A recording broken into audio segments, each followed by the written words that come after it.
അടിപൊളി, നല്ല കിടിലം പടം. ഞാൻ ഒരു ആവറേജ് ഫസ്റ്റ് ഹാഫാണ്, അതിൽ നിന്ന് അത്യാവശ്യം കൊള്ളാമെന്നുള്ള സെക്കൻഡ് ഹാഫായിട്ട് തുടങ്ങി തീപ്പൊരു ക്ലൈമാക്സ്, അവസാനത്തെ ഒരു 1.5 മണിക്കൂർ പടം നിന്നങ്ങ് കത്തും. അടിപൊളി പടമാണ്. പ്രഭാസിൻ്റെയും കമലഹാസൻ്റെയൊക്കെ റീ ഇൻട്രോയൊക്കെ ഭയങ്കര കിടിലമാണ്. ക്യാമിയൊന്നും വലിയ സംഭവമൊന്നുമല്ല, മ്യൂസിക്കും ഒന്നും വലിയ സംഭവമൊന്നുമില്ല, പക്ഷേ കൊള്ളാം, പടം വെറുത്ത തിയേറ്ററിൽ തന്നെ കാണണം. ഫസ്റ്റ് ഹാഫ് കുറച്ച് ബോറാണ്, സെക്കൻഡ് ഹാഫ് പൊളിയാണ്. ലാഗ് ഫസ്റ്റ് ഹാഫ് കുറച്ച് ചളി കാര്യമൊക്കെ ഉണ്ടായിരുന്നു, പക്ഷേ സെക്കൻഡ് ഹാഫ് അടിപൊളിയായിരുന്നു. അവസാനം മറ്റേ നമ്മളെ രാമായണമൊക്കെ കണക്ട് ചെയ്ത് അത് അടിപൊളിയായിരുന്നു, നല്ല രസം ഉണ്ടായിരുന്നു. അവസാനം അടിപൊളിയായിരുന്നു. ഫസ്റ്റ് ഹാഫ് നല്ല ബോറുണ്ടായിരുന്നു, ഫ്യൂച്ചർ കൊള്ളായിരുന്നു. പിന്നെ അവസാനം നമ്മൾ കമലഹാസന ഒരു വില്ലൊക്കെ വെച്ചിട്ട് പരിപാടി ഉണ്ട്, അത് അവസാനം അടുത്ത സെക്കൻഡ് ഹാഫും അടിപൊളിയായിരുന്നു, നല്ല സിനിമയായിരുന്നു. സെക്കൻഡ് ഹാഫ് അടിപൊളിയായിരുന്നു. ഫസ്റ്റ് ഹാഫ് കുറച്ച് ബോറായിരുന്നു, പക്ഷെ കൊള്ളായിരുന്നു.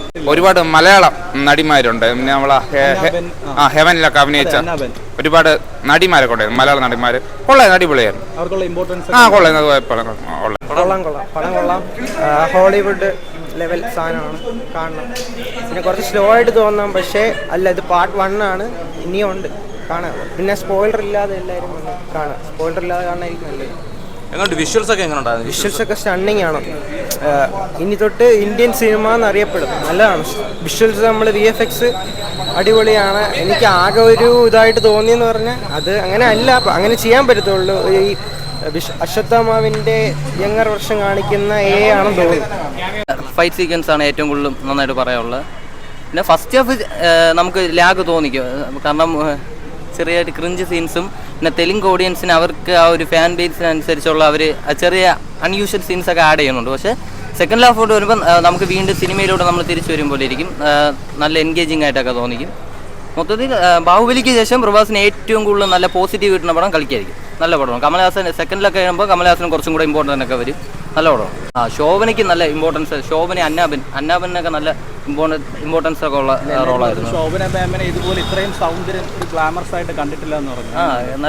നല്ല രീതിയിൽ ശോഭനയൊക്കെ നല്ല ഇമ്പോർട്ടൻസ് കൊടുത്തിട്ടുണ്ട്. അന്നാബനായ പോലും ചെറിയ റോളായിരുന്നു, അത്രയ്ക്ക് നല്ല രീതിയിലുള്ള പവർഫുള്ള ക്യാരക്ടറൊക്കെ ആയിരുന്നു അവർക്കെല്ലാം കൊടുത്തത്. നല്ല കണ്ടോണ്ടിരിക്കാം. VFX ഒക്കെ നൈസാണ്. ഒരു ഇന്ത്യൻ മൂവിയാണെന്ന് പറയത്തില്ല, മൊത്തത്തിലൊരു ഹോളിവുഡ് വൈബ് ഉണ്ട്. നല്ല അടിപൊളി സിനിമയാണ്. നമ്മുടെ ഹോളിവുഡ് മൂവീസിനെയൊക്കെ അനുസ്മരിക്കുന്ന അത്രയും ക്വാളിറ്റിയോടെ ആയിട്ടുള്ള സിനിമയാണ്. വിഷ്വൽ എഫക്ട്സ് ഒക്കെ സൂപ്പർ അടിപൊളിയെന്ന് പറയാം.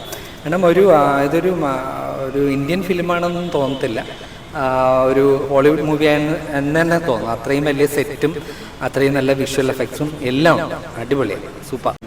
അടിപൊളി. ശരിക്കും നമ്മൾ ഹോളിവുഡ് സിനിമ എങ്ങനെയുണ്ടോ അത്രയും ക്വാളിറ്റിയോടുകൂടി എടുത്തിട്ടുണ്ട്, അത്രയും നല്ല ഫിലിമാണ്. പിന്നെ ശോഭന ഭയങ്കര സുന്ദരിയായിരുന്നു ഈ ഫിലിമിൽ. ഒരു 50-ാം വയസ്സിൽ അവർ ഒരുപാട് വർഷത്തിന് ശേഷം വളരെ എന്താ പറയുക, അത്ര നല്ലൊരു വേഷത്തിൽ കണ്ടു ശോഭന. അന്നാബൻ ആ ട്രെയിലർ കണ്ടപ്പോൾ ഞാൻ വിചാരിച്ചു ചെറിയ കുഞ്ഞു റോളിലായിരിക്കും. അന്നാബനൊക്കെ വളരെ സീരിയസ് ആയിട്ടുള്ള ഒരുപാട് സീനിൽ ആക്ഷൻ ഫിലിം. ശോഭനയൊക്കെ നമ്മൾ വിചാരിക്കാം ശോഭനയൊക്കെ ഒരു ആക്ഷൻ സ്റ്റണ്ടിലൊക്കെ അഭിനയിക്കുന്നു. ഇതൊക്കെ ശോഭനയുടെ സീനൊക്കെ ഉണ്ട്. ശോഭന അന്നാബനെ വളരെ അടിപൊളിയായി. അതിന് അന്നാബൻ്റെ മലയാളത്തിലും എല്ലാത്തിലും ചെയ്തിട്ടുള്ള നമുക്ക് ഏറ്റവും അധികം ശ്രദ്ധിക്കപ്പെടുന്ന വേഷം ഇതിലാണെന്ന് തോന്നുന്നു. എല്ലാവരും നന്നായി ചെയ്തിട്ടുണ്ട്. ശരിക്കും നമ്മളൊരു ഇന്ത്യൻ ഫിലിം അല്ലെങ്കിൽ ഒരു സൗത്ത് ഇന്ത്യൻ മൂവി കാണുന്നതായിട്ട് നമുക്ക് തോന്നത്തില്ല, അത്രയും ഭംഗിയായിട്ട് ചെയ്തിട്ടുണ്ട്. ഞാനും ആ ഒരു കാണണോ കാണണ്ടേ എന്നുള്ള കൺഫ്യൂഷനിലാണ് പോയത്. കാരണം പുള്ളിയുടെ കഴിഞ്ഞ 2-3 സിനിമയും ഭയങ്കര ഫ്ലോപ്പായിരുന്നു. നമ്മൾ ആദിപുരുഷൊക്കെ അസഹനീയൊന്നും വേണമെങ്കിൽ പറയാം, അങ്ങനെയാണ് പോയിരുന്നത്. പക്ഷേ ഇതൊന്നുമല്ല, ഇത് വേറൊരു ലെവൽ ഫിലിം, സൂപ്പർ പടം കൊള്ളാട്ടോ. അത്യാവശ്യം നല്ല ഒരു പടമാണ്. പ്രഭാസിനെ ഈ മുമ്പത്തെ പ്രഭാസമൊന്നുമല്ല, ഇപ്പം നല്ലൊരു റോളായിരുന്നു. അങ്ങനെ പ്രത്യേകിച്ച് ഡബിങ് എങ്ങനെ ഉണ്ടായിരുന്നു? ഡബിങ് ഒന്നും കുഴപ്പമില്ലായിരുന്നു. ഞാൻ തമിഴാണ് കണ്ടത്. ഡബിങ് ഒന്നും കുഴപ്പമില്ലായിരുന്നു, നന്നായിട്ടുണ്ട്. ഇപ്പം ഒന്നും കൂടെ പോകണമെന്നുണ്ട്. അങ്ങനെ VFX ഒക്കെ VFX ഒക്കെ നല്ല രീതിയിലൊക്കെ യൂസ് ചെയ്തിട്ടുണ്ടോ? അയ്യോ, ഒരു രക്ഷയില്ലായിരുന്നു.